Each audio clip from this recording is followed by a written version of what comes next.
bands. Alright, let's take you back to the trading station again. Alright, let's remove some of the junk on this chart. And the way we can do that is right click, choose indicators list, and then we can remove the indicators by highlighting and pressing delete and then close. Alright, just put on the auto scroll. Okay, so as before, navigate a list and twirl open your indicators, and what we're looking for here is the Bollinger Bands.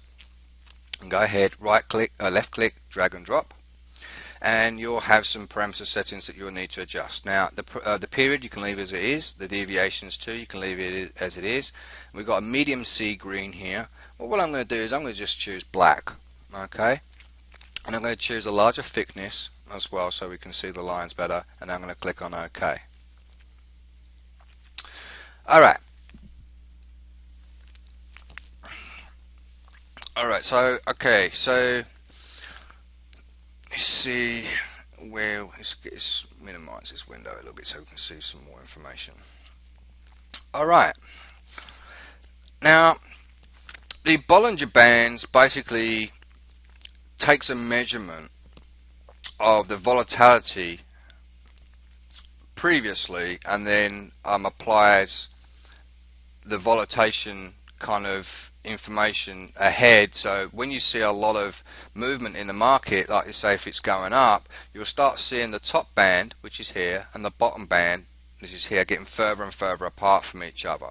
And then as the market starts to become diluted and there's not really much going on, the volume in the market starts to drop, and when it starts to drop, you'll start seeing the top and the bottom bands getting smaller and smaller to a point it gets to, you know, it's like a bottleneck. You know, it's like you're squeezing the top of the bottle to, you know, prevent all the water or the beer coming out of it. As soon as you let go, it bursts, and then boom, and there you go. So here we can see here, like the pressure is being applied, it's being squeezed together, and eventually it needs to break out one way or the other.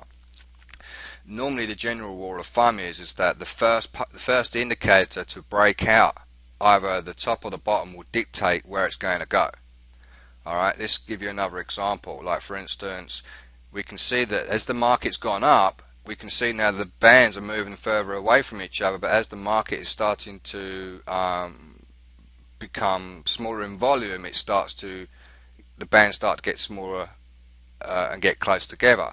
And then at the point of the breakout, the top part of the Bollinger Band here and down the bottom, you can see this bar breaks the bottom, and therefore it dictates the rest of the trend. Then you can see the again it's starting to the bands are getting closer together. The top band and the bottom band are getting closer together, and then we can see the breakout of this candle here, which will dictate that this is now the direction that we should be going in, which is long. Alright. Also as well, a good indication when to get out is actually the third break. Let's say we're going short and we want to work out where we want to get out of this trade. The best way to do that is calculate 3 instances where the candles have actually broken below the bottom of the Bollinger Band. So here is the first instance, here is another instance right there, and there's another instance right here. So we can get out around about there, but as we've taken note before, as the Bollinger Bands get closer together and when it breaks out again, it will dictate where to go. So you can basically stay in there. So 1, 2, stay in, 3, so right there I'll actually get out and close the trade. Alright, here is, we've got 1, 2, 3 peaks, and then it tells you when to get out. Alright, if we're coming in for short, we can just barely see. There's a little break there, and there's a little break there, and there's a little break there to tell us when to get out. Alright, and then if we wanted to go long, we take the first candle of the break of the top, and then we count 3. So 1, 2, 3 tells us to get out right there, and then the Bollinger Bands kind of get close together. Then there's a break right here. So and we have 1, 2, 3. We have 3 piercing out. You can just see it right there, and it tells us to get out around about there.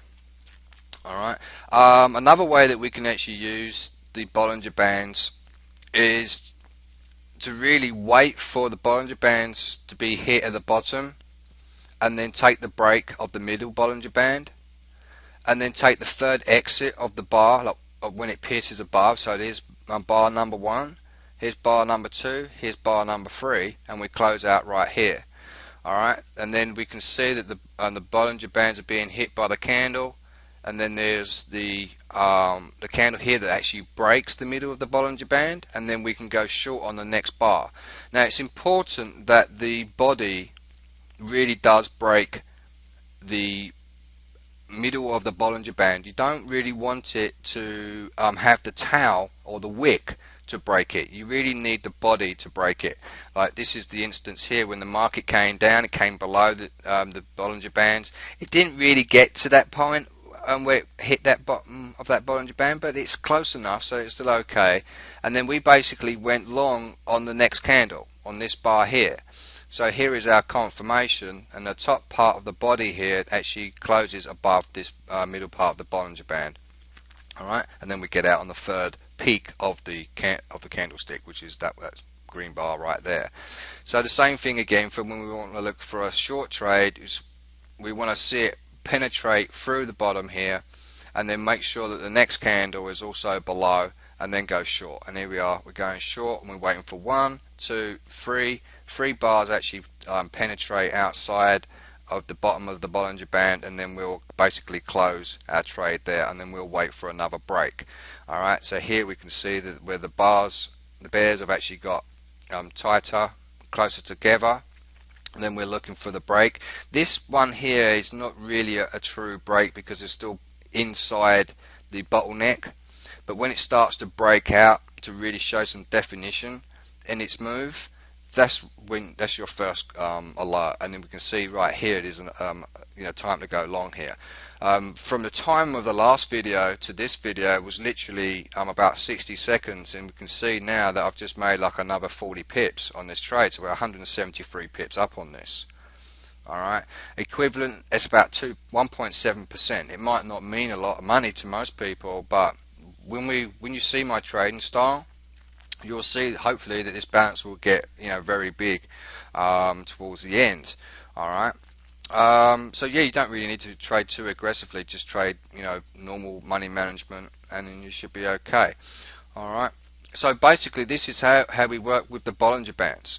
Alright, we do have other strategies that we can use, like the hammer. And the hammer is basically, as it sounds, the candle looks like a hammer.